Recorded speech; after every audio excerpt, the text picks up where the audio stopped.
Welcome into NHL Tonight, first shift for Monday, October the 27th, 2025. E.J. Hradek here, and I got the coach, Bruce Boudreau, back with me today. So happy to be here with you. I'm happy you're here.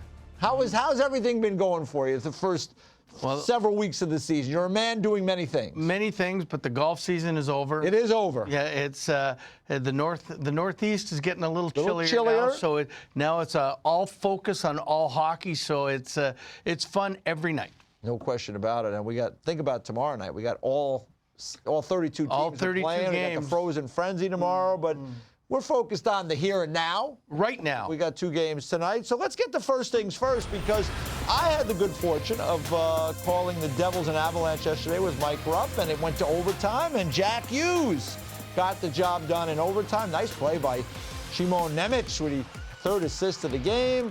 Hughes finishes it, tied for the league leading goals with 8, but the Devils keep rolling, 8 straight wins. And it's tough to win 8 in a row. And I just think you want to bank as many points as you can right now, because I'm telling you, eventually you're going to lose 4 in a row. Yeah. And you don't want to lose 4 in a row, especially if you're a coach at the beginning of the year. That's because right. people start talking about you. And talking about your job. Yeah, you do it in November, late November, December, when you've built up like a 10 games over 500 type thing, then you can afford these little lapses. So if I'm Jersey, I've got my pedal to the metal, and I'm not stopping. I'm keeping going and get as many points as you can before injuries overtake and you start getting a little stale. So, I mean, they're doing great. Want them to continue. And look at that. Regulation wins. 7 of the 8 been regulation wins. Of course, overtime yesterday. But your point is well taken. They lost their opener in Carolina. And since then, they've really found their way. And a lot of different guys contributing. And, we talked about it on the broadcast yesterday. You look at the Devils with Hughes, with Hischier, and then with Dawson Mercer as your 3C. When you have a Dawson Mercer as your 3rd center, I like your team. Well, here's an interesting point that I was listening to the radio coming up here last night, and they were talking about the 3rd line centered by Mercer, that line has 9 5-on-5 goals already this year. So when you can get that balanced scoring, at the same time, Colorado's 3rd line had 2 5-on-5 goals. Right, yeah. So, I mean, it's a big difference because, boy, you don't have to rely on one line. And when your top line is going great and your power play is close to the top in the league, but you've got that 3rd line that can also score, boy, it makes your team awful good. Yeah, and they usually have a specific role, and, it might be defending, but it also get good matchups usually in that situation. Maybe you're not playing against the most defensive-minded guys. Connor Brown ended up part of that line yesterday, just breaking down the ice, scoring a big goal. So Devils are nicely slotted right now. Now, they do have a little bit of an injury that happened in the game yesterday. Brett Pesce ended up getting hurt. As I mentioned, Nemec is playing well. They recall Casey from the minors, so they have another right shot guy to slide in there. But you don't like losing a guy like Pesce, he's one of those guys. He's a competitor. He's played in a lot of situations. He helps you nail down games and kill penalties. Those guys, they're valuable. Those guys that you don't even know they're there. Yeah. That just put out for 20 minutes plus every night. And not every team, but most of the good teams have one of them or 2 of them. That they're not Quinn Hughes. They're not the guys that are putting up all the points. But as a coach, you're sitting there, and those are Mr. Reliable. They block shots and everything else. So hope he's not out long, because we'd like to see the Devils at full strength this year for as long as they can be at full strength. Yeah, and they already have Kovacevic, who hasn't even played this year, another right shot defenseman. So they're pretty deep back there. We'll see how things unfold. Now, Jake Allen, I thought he kind of was the difference in the game yesterday. I thought he played very well in goal. Markstrom backed up, so Markstrom's coming back. But it's another area where they have, when Jake Allen is your backup goalie, that's a pretty nice situation to be in. And, Tommy Fitz, he knew this like from 2 years ago. That's why they had all those goalies 2 years ago. Everybody got hurt. When Jake Allen, they've got him from Montreal. They knew they were keeping him, even though they were signing Markstrom that summer. Yeah. I mean, they wanted to. They knew 1A and 1. Yeah. Need depth. The depth was great, and I've seen what Jake Allen can do. I've sort of played in a playoff against him, and I just scratch my head every day when he's stopping 45 shots in the 5 games on average that series. So you got to back up like that. You're in good stead. Yeah. So the Devils have been playing well. They've won 8 in a row. How about The Mammoth! Yes, the Utah Mammoth. Did I scare you? You were a little worried about that. I was right? waiting for the Tuss to come out with a big... Tuss up. How about the Mammoth? They've won 7 in a row, and really a good win over the Winnipeg Jets. I mean, those are the kind of wins in Winnipeg that are really impressive. And I've been waiting for this team, even when they were back in Arizona. You know, they had all these good young players. Maybe this is the year. Last year, moving to a new place, ownership, we're all getting paid, everything's good. And like they kind of fell off. This year, though, look at the start to the season here, and they've got the 7 in a row and scoring goals. I mean, you got to like it, Bruce. Well, you know, there's so much to like here. But when you're averaging almost 4 goals a game, that's a positive. Yes, and you're averaging 2.5 goals against or less. That's another positive. Then all of a sudden you've got things going. Yeah. And I think they're focused. They knew all summer long. They got Paterka, but they, you know, I'm sure they sat there and they said, okay, it's not about moving. It's not about relocating. We're settled. This team has been together for 3 or 4 years. We're ready. Let's play the way we can play. And even last year, they're good until March, the year before. But now they've started out this way. I think they're a determined team. And, I mean, when you watch them play, when they can outskate the Winnipeg Jets on their ice, you know you've got something special. The object is for them not to fade, to keep it going. Yeah. So, again, another team that wants to keep the pedal down because the Metro and the West is going to be so competitive come playoff time. You want to have those games in hand and or those points in hand when you play them. And you like to play in Utah because that's a nice home ice advantage for them. It's a loud building, and it's a unique building, so that's helpful. Logan Cooley's been on fire, so he's taken off this year. That's a great thing. One little thing they did in goal this year I think is interesting, too, because Vejmelka's been a good goalie for them, right? But they've had a lot on his plate. They added Vitek Vanacek this year, who's a pro. He's been around. He's a guy that's like, we just talked about Jake Allen, right? Vitek Vanacek is a guy you can put in there in moments, and he'll give you a good game like he did yesterday against the Winnipeg Jets. So I think that was another nice add for Bill Armstrong, just to add some veteran depth to obviously a very important position. It was a little move that's great. Yeah. Like Vitek's been he was really good in Washington. Yeah. You know, I mean, New Jersey had a good year there. Had a good year, and I think he's slotted perfectly. He's not expecting, like I remember when he came from Hershey to Wash, he wanted to be the #1. That was his whole goal. I think he's slotted in perfectly, that he knows he's a good #2, and that's where he's going to be. He's not vying to beat out Vejmelka for a job or anything. So I think he's in a really good spot. So the whole team seems to be in a really good spot. I'll tell you another guy, this Schmaltz guy. Yeah. Like, I mean, it was a year. Schmaltz, yeah. It was a year ago that it went 23 games, or the year before, one of those two, that he went 23 games before he scored his first goal. Now he's leading the league in scoring. Yeah, he's off to a great start this year. In the 10 games, he's got 7 goals, 9 assists, 16 points, tied with Jack Eichel for the top spot. And, you know, he's up there in goals as well, just trailing Pinto and Scheifele and Hughes, right, who have the 8. There's the points leaders, and you can see, look at that, Macklin Celebrini right in there too.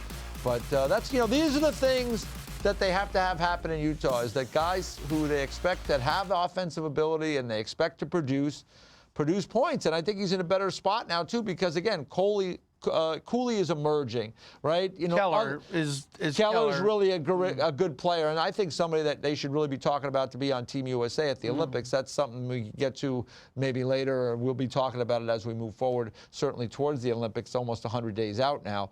But, Gunther playing really well. All of a sudden, Schmaltz, right? You got to worry about Keller. You got to worry about Cooley. You got to worry about this guy. All of a sudden, there's an opportunity for Schmaltz. It's not a one-trick pony anymore in Utah, and that's the big thing. Like, I mean, when you mentioned his name, Gunther. Okay, so you've got Schmaltz right up there, scoring lead. Last year, we saw snippets, or even more than snippets, of this Gunther going to be a star. Yeah. Like, he can shoot the puck. And then you add Logan Cooley. Keller, I remember when I was coaching in Minnesota, he scored 3 goals one night. I could have killed him. But, Bruce, you can't kill the opposition. No, you can try. You can try, but I mean, you could see the talent was there. It just wasn't matured and cohesive. And it's like all the parts are out there now, and Bill Armstrong has pulled them all together, and then they got everything going. So I'm really happy for them. And one of the reasons I'm really happy, I think Salt Lake is a great sports town. And I played in Salt Lake a lot as a minor league player, and boy, it was a lot of fun going there. The crowd was great. The city is great. So I think all the players are happy. And when you're happy, well, you usually play a lot better than when you're sad. Yeah, and it's been a great start for the Utah Mariners. Yes, playing so well. All right, it is time for the 3 stars of the week, presented by Geico, and you'll see some names that we've been talking about here. Number 3, Jack Hughes had the game winner yesterday in overtime. Number 2, Logan Cooley. What a week at the 5 goals and just playing some great hockey, 8 points in 4 games. But the number 1 star of the week, got to see him earlier this week or last week against the New York Rangers. He had the hat trick and 5 points. Macklin Celebrini, the game winner last night in overtime. I mean, the Sharks never had the puck in the overtime against Minnesota, but it didn't take much. Celebrini found a little breathing room, darted up the ice, and made it look easy. Game winner, number 1 star of the week. What a special player this young man is. And I think he's only 19. He is. You know, I mean, I think the people in San Jose have got not only a keeper, but I mean, they've got a star to live off of it, and that's what they need, I think, in San Jose. I mean, they had the Joe Thorntons and great players, but I mean, this is the next generation great players, and I think that's perfect to grow hockey in Northern California. Yeah, I agree. And, you know, for me, with, I said it last week, we were talking about Sidney Crosby, and, like, he is the standard for the great player of this century, right? We're 25 years into this now, so he's the standard. I think Macklin Celebrini, to me, is kind of the heir apparent, as Sidney Crosby is. Now, he's probably got 3 or 4 good years left the way he's going. He works so hard. But Macklin Celebrini has the same approach. And, I really just like the way this guy competes. He's got all the offensive tools, but he plays the right way at a young age. Usually you have to teach guys that age how to do it. He seems to know. And that usually takes a while, to be honest, because when you're young and you're scoring all the time, you don't think on defense. But when you've got an 18 and a 19-year-old now coming up, and you can put him out in a defensive zone position in the last 2 minutes of the game, and when you're ahead by 1, I think, boy, you've got, like I said again, you got a keeper. Like, I mean, I was lucky. Nick Backstrom was very similar to that, where he right off the bat, he figured it out and could play both ends of the ice, and then I was lucky enough to have Ryan Getzlaf, who could do the same thing. This guy is that kind of guy. I think he's a little quicker than both of them, and he might end up getting more points than both of them. But in the same ballpark as to the how good he's going to be for that organization. He wants to help you win. Let's put that board up again, Bruce, because I thought it was really good. These are the numbers from Sports Logic, and I mean, these are things that we measure now. Maybe before it was eye test stuff. Now we can actually measure this stuff more, more specifically. Scoring chances, slot passes, blocked passes. That's fourth. Stick checks. Block passes is hockey IQ because you're reading where the puck's going. So go on, sorry. Stick checks, right? Third. I mean, he uses a very long stick, so that's part of it, right? He gets the stick on puck a lot. And how about this? This is one thing again. This is in your soul, right? The puck battle win. You got to want to win pucks. 8th. So in the National Hockey League among all forwards. That's not just on the Sharks. No. That's among all forwards in the National Hockey League. So that is just a really, really impressive. And, when you're 19 and you're playing against those 29 and 30-year-old men that have that man strength, and for you to win those battles. How strong is JT Miller? You had him in Vancouver. He is really strong. Like, I mean, I couldn't say, but it's that almost like farmer's strength that he's got. And the reason I ask is I watched closely last week with Celebrini and Miller battling below the dots, and Celebrini was taking no quarter, giving no quarter. He was right in the battle with JT Miller, who is an older, stronger. Like Celebrini is just going to get stronger over time. He's just 19, as we mentioned, but that's what impressed me about the game. The 5 goals, 3 goals, 5 points, that was awesome. But those battles with JT Miller when he was right in the mix along the wall, giving and taking, and told me a lot. JT is very competitive. But what that tells me, I used to tell the players all the time, it's all about the will and the want. Yep. And if your will is greater than their will, and you want it more, and you want to win that battle more, you're going to be very successful. And Celebrini just looks like a guy that has the will and the want. Every night he plays, it's him, and he's going to win the battle no matter who he plays against. Well, you know what? He looks kind of like an altar boy. I mean, he looks like he's like 15 years old, but the determination is that of a ferocious competitor. All right, so congratulations to Macklin Celebrini, first star of the week. Here is a look at the Monday schedule. We got a late night tonight. Want to get you ready for the Frozen Frenzy tomorrow night when everybody plays. But tonight we got a game for you right here on the NHL Network, and it's an important game. The Blues and the Penguins in Pittsburgh. Blues got to find their way to get kind of going. We're going to have Doug Armstrong, their general manager, on a little bit later. Penguins have been playing some really good hockey. And you can see here the Bruins and the Senators. Bruins coming off a win over Colorado on Saturday. Senators beat the daylights out of the Washington Capitals. In Washington, which does not happen too often. No, it does not. So there's a look at the schedule for tonight. And you can see this tweet here from Matthew DeFranks. Jim Montgomery, the coach of the Blues, told reporters in Pittsburgh that Robert Thomas and Jake Neighbors are out tonight versus the Penguins. And he said they are day to day. And from Pittsburgh, this is unfortunate news for a team that's gotten off to a great start. Ricard Raquel underwent successful surgery on his left hand today, so that's the good news. It was successful. The procedure was performed by Dr. John Fowler in collaboration with the team physician.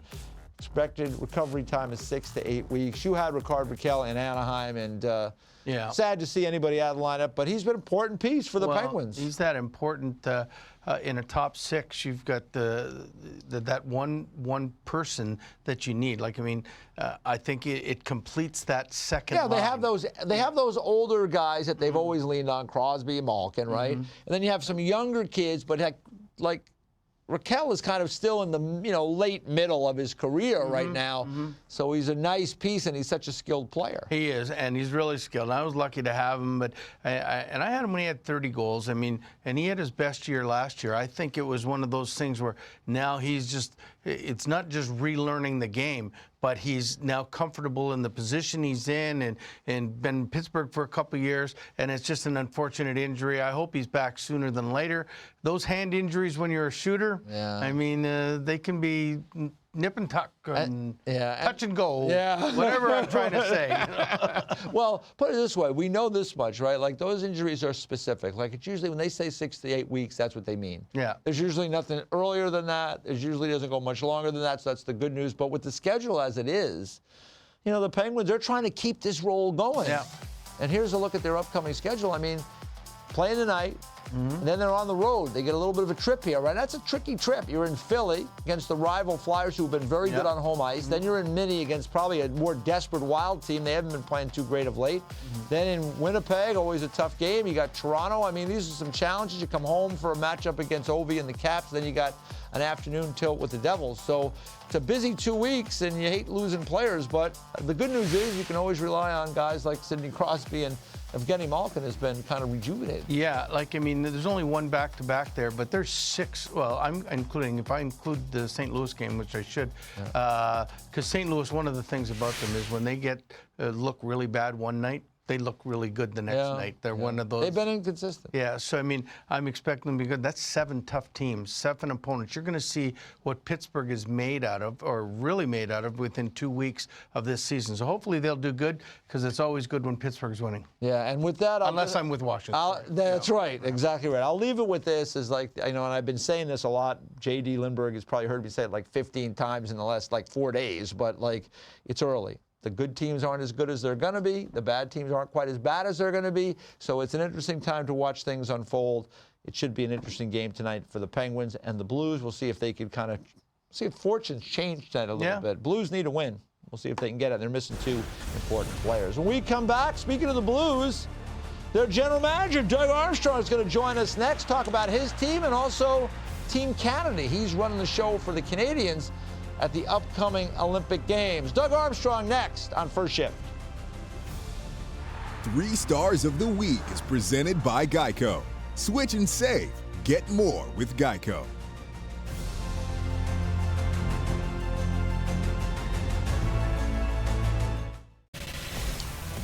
Well, it doesn't get much busier, I don't think, than this over the next couple of weeks. You take a look at the St. Louis Blues schedule. They're in action tonight in Pittsburgh, come back home for 2 games. So basically they're playing 3 and 4, then they're playing 4 and 6, then they're playing 5 and 8 days, and then 7 games in 11 days. You can go to 8 games in 13 days. That's a lot of games in a short period of time. So to discuss the schedule and the team is their general manager, Doug Armstrong. Army, thanks so much for the time today. And we know you know better than anyone. It's an Olympic year. You're involved with that, and we will get to that in a bit. But, you know, when you look at that schedule, that's a daunting couple of weeks. How do you look at it as someone who's trying to manage and oversee this whole thing for a team that has kind of struggled out of the gate a bit? Yeah, I think everyone has schedules like this year, so it is what it is. You can't you control the controllables, and the schedule is not one of them. But I think it gives us an opportunity to build our foundation. We've been we've been consistently inconsistent this year, and I think it's time that you know, we can use this extended game action to find our footing and start to build something, because right now we're not in a good spot.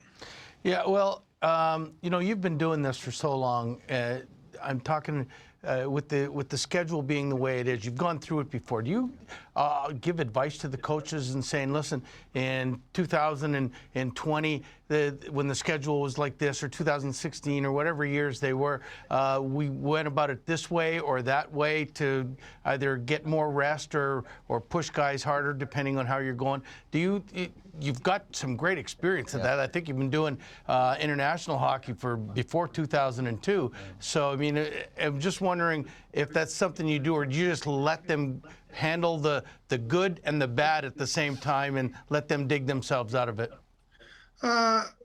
Well, certainly Jim and I talk. We have, you know, experienced people in here, whether it's Al McGinnis, Scott Mellenby, Tim Taylor, Alex Dean, who's going to be the manager next year. So we have a lot of people that can share their opinions. You know, I think, Bruce, that question is probably more going in and coming out of the Olympics. I can share those experiences. Right now, it's just like a normal march. You know, you play every other day, and it's a grind, and you have to get to it. There is a work-rest ratio, but it's also where you're at in your maturation. You know, I think you can build mental toughness by pushing through things, practicing when you're a little bit tired to build that stamina up, to understand that life's not easy, life's not fair, and you got to work through it. And those are the push and pull conversations you have with the coach, of trying to find out, is now the time to test their mental toughness or build their mental toughness, or is now the time to back off? You know, you're in action tonight against the Penguins, and apparently it looks like Robert Thomas, Jake Neighbors are not going to play. What's the update on these guys? Because obviously they're important pieces. Yeah, it does neither sound overly serious, as in they're not on IR now, but we played Saturday, today's Monday. We're getting more information. We're hoping to get not out to put either on IR, but each day will tell us more information, but they're not going to play tonight. And as we all know, the king is dead, long live the king. You know, it's somebody else's opportunity tonight, and I'm looking forward to seeing who grabs the rope and pulls the hardest. Yeah, I mean, your team's gone from one day you love them, and then the next day you're sort of struggling a little bit. I hate to talk hockey like that, but I mean, Jim is a great defensive coach. When you're struggling, you know, defensively, is there something more that you can change? Because it's really difficult to change the personnel these days. Yeah, I think we just have to find what we haven't found, Bruce, is a floor yet. We don't have anything to fall back on when things aren't going good. And so, as you know, when things can spiral, you need something to stop that, to get to a foundation and start building it back up. And what we found this year is that we're not able to stop the bleeding nearly quick enough. and one turns into 2, 3, 4, and we've seen that in the last 2 games. We got down 4-0 and tried to fight back. We got up 4-0 and lost the lead. So what we're finding is when we face adversity, we don't respond well enough, and that's something that we have to work on. That's something that our leadership group has to grab hold of. They're the ones that control the locker room, or on good teams they control the locker room, and it's really what they expect and what they accept is what we're going to be now and moving forward. Let me ask you about Jimmy Snuggerud. How do you feel about his game so far? He's got the 3 goals, 3 assists, so he's putting up some numbers, a young player. Where's his game in your mind? Yeah, I think it's where we thought it was going to be. I think trying to be not the naysayer, but the voice of reason coming into the season. Like, he came in last year, and I've said this numerous ways, he didn't really come into the NHL in the sense that we were at the end of the season. The team was playing at a high level. We got into the playoffs, which is probably intensity the highest, but the travel is the easiest. It's every other day, you're at home. So he hasn't really experienced what we're going through now. Like you showed that schedule before, he's never played this much hockey in his life. Yeah. And we understand that there's growing pains with it. I think, he has to learn how to manage his energy level. He has to learn how to play when he's not 100%. I think I was fortunate to work with a player like Mike Keane back in Dallas, and he had something that was attributed to him. Just because you don't have your A game doesn't mean we don't have to win tonight. Yeah. And it's finding that B game, finding that ability just to push the game along, and I think that's what first-year players do. But he's got exceptional talent. I think he's going to be a really good NHL player, and our job is just to help him expedite getting to understand the league as quick as possible. Well, as per our just quickly, I'm going to change gears here a little bit and talk about Team Canada.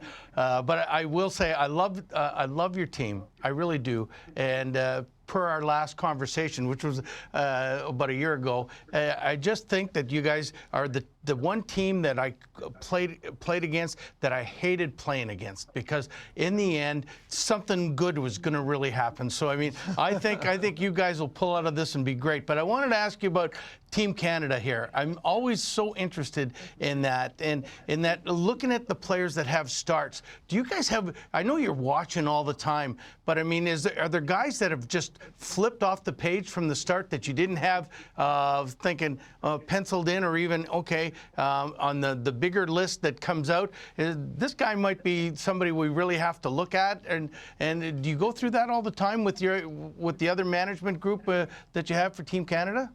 Yeah, we do. We're actually going to have a call later on today, and then we're going to meet face to face in Toronto at the Hall of Fame, and we have an extensive long list of players. And really, what my learning from Steve Yzerman, working with Steve Yzerman, is I think what you want to do the first 4 to 6 weeks is take players off the list instead of who hasn't performed, because you can't scout everybody that last 3 or 4 weeks. So what we want to do is take our list and whittle it down to players that we really believe that are playing well or have the resume that can put them in contention for that team and get to work. But yeah, there's been some players that have had excellent starts, and there's some players that haven't had great starts. And the one thing that, when you're an experienced player that hasn't had a great start, there's a resume to fall back on of work that you understand who they are and what they can do. It's those younger players, or those players that are just defining themselves, that they need to almost be good from day one every night to get on that radar screen, because there's just not the resume to say, well, if we get there, like, hope is a bad strategy, and I don't think we want to get to the Olympics hoping that a guy's not going to spit the bit. Yeah, I want to ask you about this too. When you're putting this together, right? Like, somewhere in, the back rooms of your office, somewhere at home, do you have like a board with that changes day to day or every couple of days, just so you're constantly because you have guys you've already selected, they're going to be on the team, right? So there's 6 guys that are already on the team, and then there's other guys that we assume are going to be on the team, but there's probably that bubble group. Are you constantly tinkering, you and the management group there are discussing okay, right now we feel like this is our group. If we had to pick today, this is what it is. Or is it just kind of organic and you know when the deadline is and you'll make the final decision then? We're not to that spot you're talking about now because there just hasn't been enough games. And what I think we want to protect against is making a player. You know, based on one game or two games. Most games played 7 or 8. Yeah. But I think what we're going to do is we'll put our mock rosters together for our November meeting. We'll see where the synergy is with that group, how many votes guys got. And then we do get to a point. We do get to a point where we have a list of players, and then we incorporate the coaches' opinions on do they fit into the style that they want to play. Do we have the right penalty killers, power play players, face-off guys, and we start to build a team. Quite honestly, though, it's just too early in the process with the number of games that have played to be to that level. All right, I'm going to put you on the spot a little bit here because we got this young fella. Macklin Celebrini, you probably heard of him, right? He was at the World Championships. I think he played really well. I think he showed he could play the wing with Sidney Crosby over there. I don't have the tape in front of me, but Army, I mean, this is a guy that's going to cause, he's going to be a part of the conversation because watching him play, I got to watch him against the Rangers the other night. It wasn't that he had 5 points, which is great. I just love that he was in the battle with JT Miller, was trying to rough him up. He was having none of that. I mean, this is a guy that, even though he's a young kid, I got to think you guys are going to have to think long and hard about it. Yeah, you're right. And I'll share an interesting story. So I met him last year at the start of last season for the Four Nations, and I was honest with him. I said, we're going to scout you. You're likely not going to make this team, but if you don't play, there's the World Championships, and then that gives you a chance to get on the Olympic radar screen. And being a dumb manager, I told him that at the morning skate, and I think he had 4 points that night against St. Louis. So I'll never make that Don't mistake do that again. Yeah, but no, he reminds me a little bit of Drew Doughty in the sense that Drew came into the league, he played as his first year, went to the Worlds, was an excellent player, and then made the Olympic team. A year and a half into his career. That's sort of the path that he could take. Again, he needs to continue to play well. He's going against people with deeper resumes. But again, there's no age limit on who will and won't make this team. And he's a special player. I was in to see him play against Carolina earlier in the year. He's a special player, and he certainly has our attention. Yeah, no question about it. Hey, here's my question: Is the arena going to be ready for your great team to be there and play? Control the controllables. That's not my area. Yeah.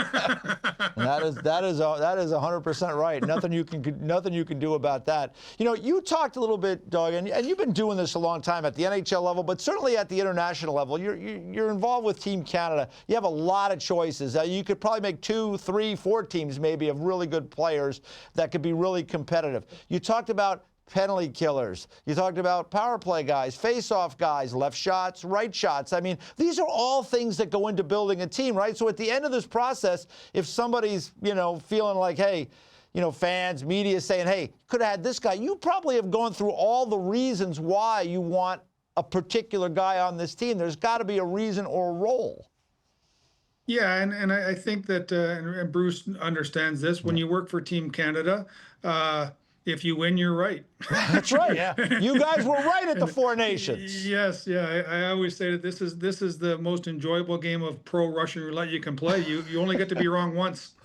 Yeah, that is. But true. No, yeah, you go through all different things on how to put the team together. And to your initial thought there was, working for Team Canada, you do understand that you're starting the game on third base. There's so many players, and they're so deep. The difference between 2002 and today is that, I believe the second team was on second base. Now we're on third base with no strikes, and there's probably 2 or 3 countries on third base with 1 strike. So the parity has never been greater. Yeah. And we have to put the team together that we think can compete the hardest. But the idea of being like a clear-cut favorite in international events, I think that has come and gone now. There's just too much parity. You need strong play in all the different areas. You need health, and that's just the way it is. And our guys are excited to put our best out there and see how it stacks up to other countries. All right, Army, before I let you go, really quick, just like you won the Four Nations, and you said it, when you win, you're right. But in the aftermath, when you look back at that experience, did you have a second guess or talking to your management staff, the coaches, like maybe we should have taken this guy and not that guy? Yeah, I think you always do that. You do an analysis of your group after. You know, I'm not going to share what we thought we could have done differently because we might do it differently now.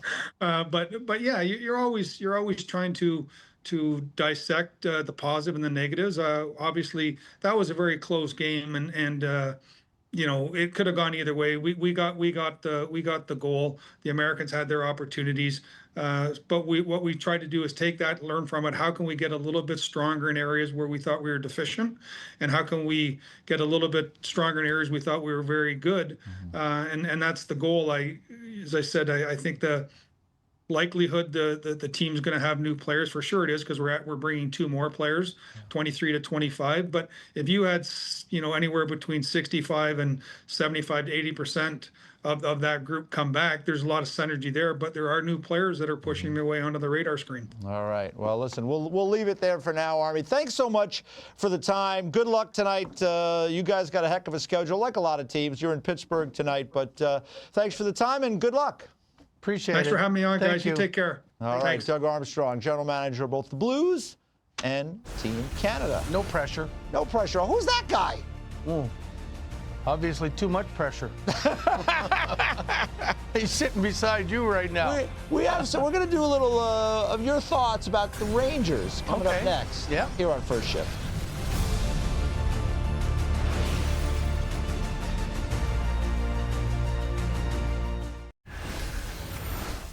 Let's go back in time to a kinder, gentler era, 2015-16. And here are the Anaheim Ducks, coached by one Bruce Boudreau. And the first 10 games, let's just say it didn't go well. You can see the number 1-7-2, shut out 5 times. That's probably suboptimum, right? Yeah. But then the Ducks took off after that, 45-18-9. Really didn't even get over 3 goals a game. So you were doing it with defense and special teams, and you could see you won the division by a point over those pesky LA Kings. And so we go back to this. We look back on this because that was a slow start, and yet you were able to kind of figure it out, you and your Ducks team, and you won the division that year.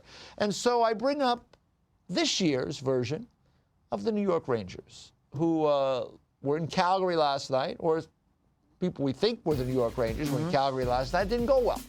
And you can see here the numbers to start the season, 3-5-2. They're 0-4-1 at home. So that hasn't been good. And you can see here power play, penalty killing not bad. Goals per game, not great, but not awful. They're just not scoring. It was only the last 2 games that the goals against, I think, started.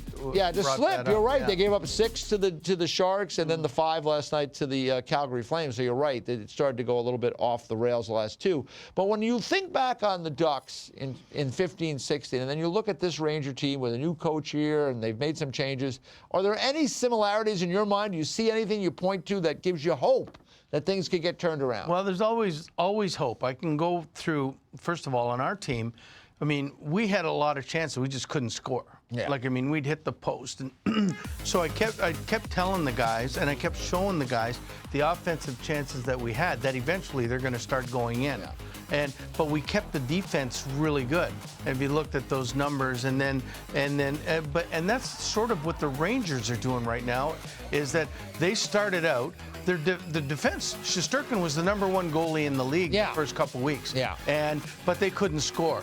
So as long as they don't get too down on themselves, and if I was the coach, I'd be sitting there showing positive things that we're this close, stay with it, don't lose your defensive game. The goals will start coming in. If you noticed, on our first 10 games, our power play was at 10%. And then the rest of the next 72 games, it was at 25%. Yeah. So once they get that power play, which is usually very good when you've got Fox, Miller, Panarin, and so forth. Vanderjagt, you can shoot it. You can't be telling me Kreider makes that big of a difference on the power play. Yeah. But if they get that straightened around and they win a couple 4-1 games, and I think they'll be back on track. But boy, it's tough watching those home games when you can't score, because it's pretty frustrating. So you got to be positive behind the bench, or it can get negative pretty quick. And you know, it's not always, I like to say, it's not always who you play. It's kind of when you play them, right? I mean, the Sharks came in the other night to Madison Square Garden. Now, the Rangers should not be looking past anybody, so that's the first thing. They should not. But human nature, the Sharks had not won a game yet. And they came in, and the Sharks played well, and ended up winning, found a way to win the game in overtime. Then they go to Calgary, right, to start this road trip. Now, I'm sure the Rangers are hot. They haven't played well. They just lost to the Sharks. But if there's anybody in the league that's hotter or more desperate than the Rangers, it was Calgary. Probably the Calgary Flames, right? So, you know, they knew they were almost in, they have to win this game, and they found a way to do it. So now the Rangers are, you know, off to Vancouver, Edmonton, Seattle to finish this trip. I mean, they've got to kind of incorporate some of that desperation right from the get-go. And let's face it, the teams they're playing other than Seattle are all desperate. And Seattle's going to be at home coming off a road trip. They're going to be excited. And they're feeling pretty good about themselves. They're feeling really good. But, I mean, Vancouver's just over one game over 500. Edmonton is still floundering around that 500 mark. Boy, I mean, the Rangers come in, they're sitting at home, they're saying, both of those teams have been on, all three of them actually, have been on long road trips. Yeah. They're just salivating, saying, we're getting a team that isn't playing well. We've got to finish them. And the Rangers have got to be mentally strong and say, hey, listen, all three of these teams, when we're on our top of our game, we are better than. We can beat them. And they have that attitude going in, so they can come. I mean, if they can come out of this with 2 out of 3 wins, they're going to feel pretty good about coming home. And that's, I think, what they're going to need if they want to continue to make a push. I know it's early, but I mean, when you've got to get, E.J., 10-plus games over 500, you can't afford to get behind 500 too many times. Yeah. And they're 2 games under now, and they got to come back with a winning road trip with these next 3 games. Yeah, no question about it. So not the start they were looking for, but as we saw in that graphic earlier, the Rangers, back when they went to the Cup final in 2014, had a terrible start in the first 10 games and managed to get it turned around, went all the way to the Cup final. I don't know if that's in the cards, but we will see as the Rangers move forward throughout the season. We come back. We've got some first impressions of the early going. A bunch of these teams, where are they at? Are they good? Are they not good? First impressions next on First Shift.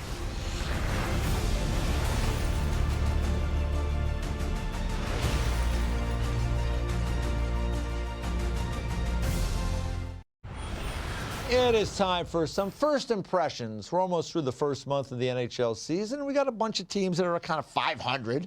Floundering a little bit. A little bit. We don't know if we like them, we don't like them, but here's some first impressions with the coach. So, you know, let's start with your beloved Toronto Maple Leafs. 4-4-1. NHL 500, let's say, because they have that overtime/shootout loss.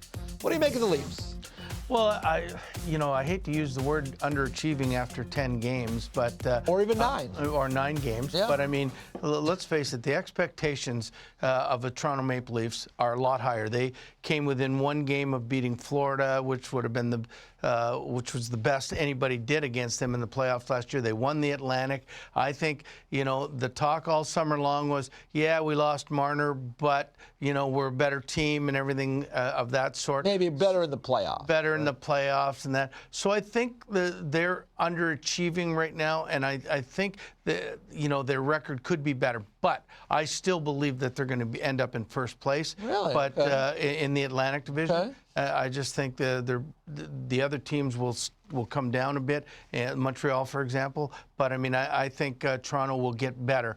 But nobody's happy in Toronto, quite frankly. Well, the Blue Jays are happy. Other than baseball fans. All right. How about the Buffalo Sabre? Here we go, another 4-4-1. They just played 2 games against the Leafs and almost won them both. Yeah, and I think they should have won them both. But, I mean, there's a team that everybody's pumped up about right now.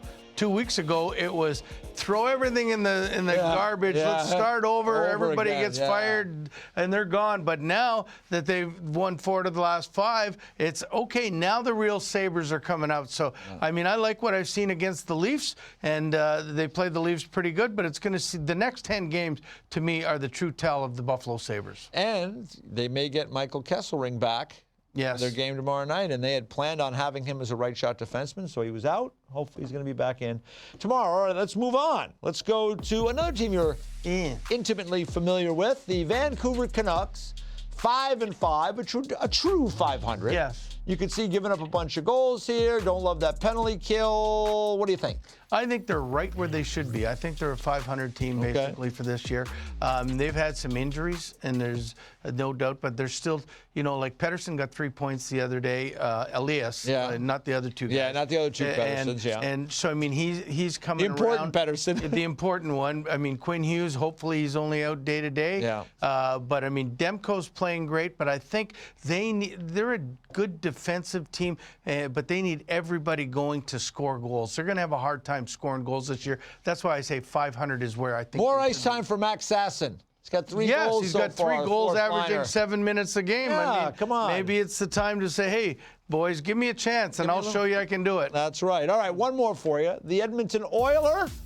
There they are, 4-4-2. And I mean, I guess this is a great start for the Oilers because the last couple of years they've gotten off to these really not very good starts and they've figured it out. But the Oilers this year, McDavid only 1 goal in the first 10 games. I think they're a lot like Tampa and Florida. Okay. When they've been to the finals 2 years in a row. Yeah, we're going to get there. We're going to get better. But, I mean, it's not like they were panicking last year and they were panicking the year before when they had bad starts. I think they're an okay place. And even though Connor's only got 1 goal in 10 games, and not setting the world on fire offensively, I think they're saying, boys, just take it easy. It's a long year this year. We're going to be fine. And I think that's where the Oilers are. I think they're confident in where they're going to be, but at the same time, they wish they were a little better right now. Yeah, and Zach Hyman will be back in the lineup soon. And that's important, right? Oh. Because that's a guy that he's kind of one of those, he's a leader probably in that group. He gets to the net. He brings a little bit more maybe feistiness to that play around the net. So,